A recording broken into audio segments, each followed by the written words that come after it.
Everyone, and thank you for being here. I'm Greg Walden. As I think most all of you know, I represent this district in the U.S. House. As a native Oregonian whose family came in 1845, I care deeply about the health of our forests, the health of our watersheds, the ability to recreate in these natural wonders. And I'm delighted that Secretary Zinke is here.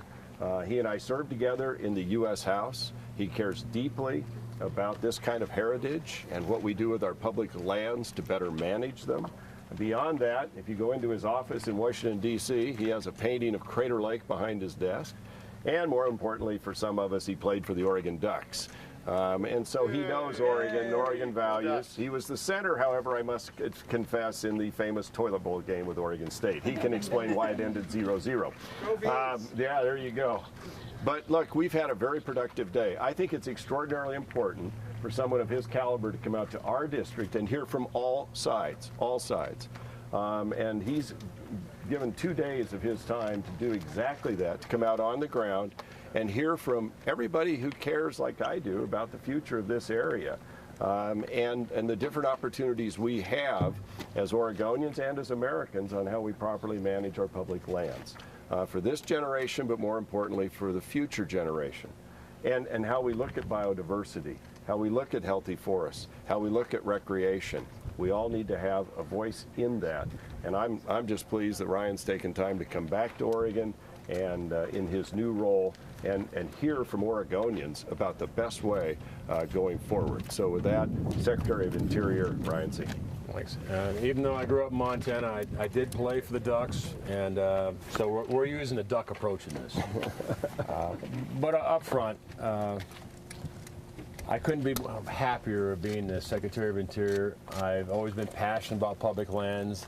I have always maintained, as the President does, that public lands are our treasures. We're not advocates for sale or transfer of public lands. But we are advocates to use our public lands. I sit more in the Pinchot model of making sure that public lands are multiple use, that you use sound science and best practices in the approach. And the President tasked me through an executive order to review all monuments from 1996 forward that are 100,000 acres or more. There are about 27 monuments that fit in that class, and over the course of our history on the Antiquities Act, I don't think that anyone could argue that it has not been in the best interest of this country. We have preserved some of our greatest treasures. The first monument was 1906. That was Teddy Roosevelt declaring the Devil's Tower a monument. And even back in 1906, 1,200 acres, it was controversial. Some was the name Devil's Tower, but some of it was, from some view, was a land grab by the federal government. But it's also important to realize that a monument by the Antiquities Act doesn't change public land. So it's public land from the beginning, it's public land in the end, and a monument designation only pertains to federal land. You cannot designate private land as a monument. In this case, private land is incorporated within the monument, but the monument proclamation, which determines the management plan, only pertains to those federal lands inside. So today, I walked the trail, and this is what I found. Beautiful country, no doubt. There's areas that are being actively harvested and harvested well. On the trail, I saw horseback and the resident artisan and people that are incredibly passionate about this monument. The good thing is I haven't seen anybody that isn't passionate, that doesn't want to protect this. I have yet to see anybody that doesn't love the land. I haven't seen anybody that says that we need to clear cut it, that it needs to be devastated, that we need more of, what occurred sometimes in the last century. So everyone cares deeply about the land.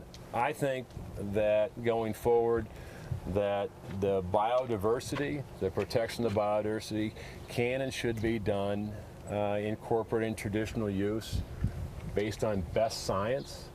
based on good practices, and we have really, really good people in the Department of Interior. And what the President has said a couple things. One, go out and make sure people have a voice.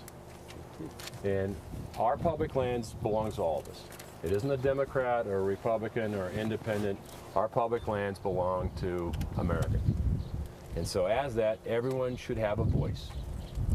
Even though a executive action in antiquities is singular, it does not require NEPA, it does not require public review.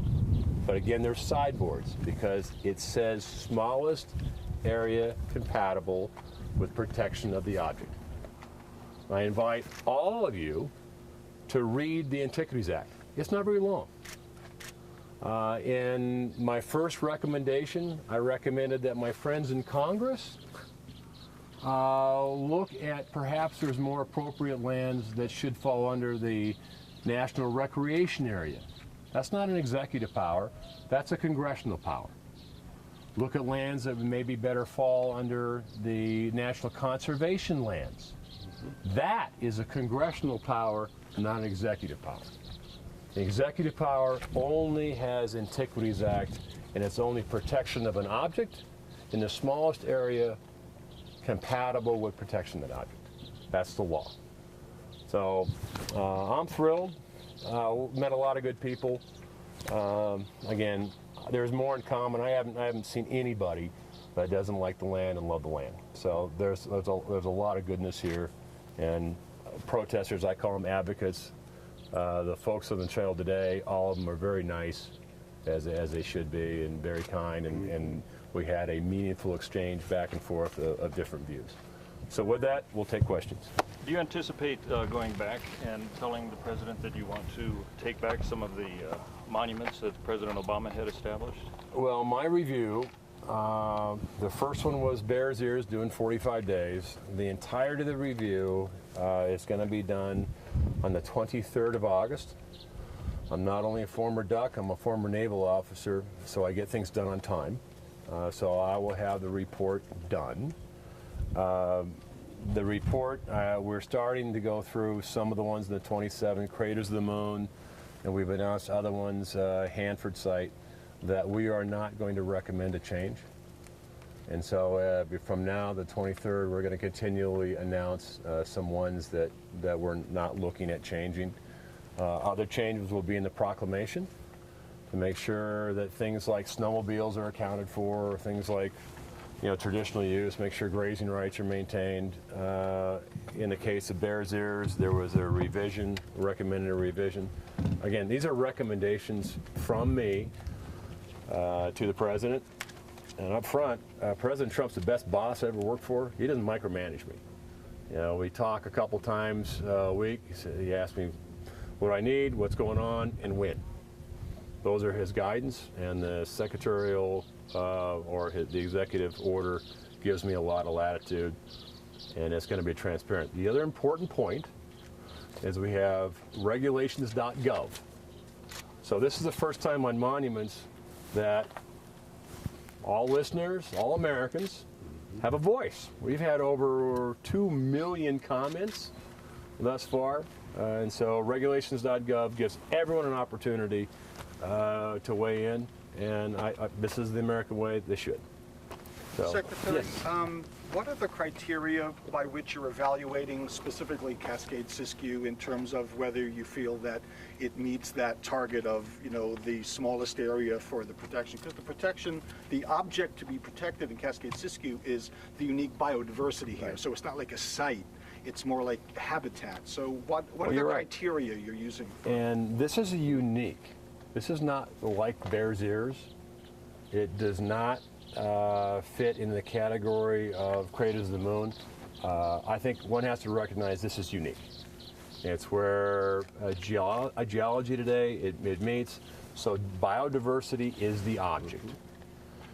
So how do you protect that biodiversity, and how do you make sure the proclamation looks at that? That's what I'm evaluating, and I'm making sure that people have a voice. That means the ranchers today, what are their concerns? What are the timber guys? What are their concerns? can you do timber harvest and protect biodiversity? What does the science say? How are the boundaries made? Does anyone know? No. No. No. Nobody knows how exactly the boundaries were made. And so, going back, or the boundaries made on the basis of science, best guess. And so those are the things I'm reviewing. And I don't expect to have an answer specifically in a month if it goes to adjusting the boundaries, because I'm a geologist, and I think it's worthy, if we're going to make revisions, make on the basis of what? Watersheds, science, ecosystems, and those type of things, to make sure that we actually protect what the monument was supposed to be about. Was there anything today that you saw that might help you come to the conclusions, anything specific in this area as you make your plans for the future? Well, we saw really good people that had generations of ranching here, generations of timber companies that are also embedded part. This gentleman owns a ranch behind us, or the facility behind us. He's been on this lake a long time. Again, there's traditions here that I think are worthy of looking at, and make sure that the monument doesn't have unintended consequences on it. That's important. I also saw some really passionate people that love the monument as it is. They probably would want the monument expanded. And I think that's a legitimate view. I'll go back to this point, is that in our Park Service, it's different now being the secretary. When I was a person going to our parks, I could critique, but now as I go in, it's my fault. So I look at making sure our folks in the right uniform, the bathrooms are clean. But we had 330 million visitors in our park system last year. And there's every indication that we're going to break that record this year.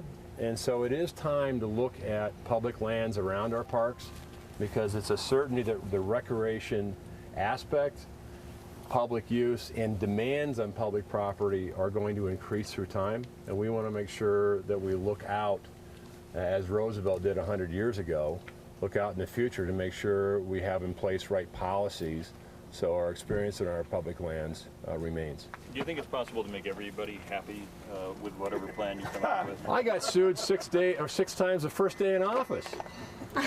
2 more questions. I'm going to do what's right. Yes, ma'am. How much does local input, or will local input, affect your recommendations? A lot. Because local input matters. I'm from a little logging and railroad town called Whitefish, Montana. And I can tell you, it's important to me that the people trust Department of Interior, that we restore trust. And restoring trust is making sure what we do is collaborative, making sure we work together, that we're not heavy-handed, that the decisions are not made in Washington, D.C. with no input locally. I think as Americans, we deserve that. We deserve also to work together rather than being so polarized over every issue. Public lands is not a political issue. It's an American issue. And I think we should reflect how lucky we are that we have the public lands we do as a country and how we got here. So there's a lot of goodness in there. Greg? Mr. Secretary, Yeah. do you believe the Antiquities Act grants power to the President to alter standing monuments? The Antiquities Act, a monument has been modified 18 times. So, I believe it does. There's a precedent's been established. Recension of a monument, and I get asked this a lot, what about a recension? The law is unclear either way about a recension. That's a Department of Justice issue. Certainly, modifying a monument has been done 18 times. A modification of a monument, I think you should have ground on why.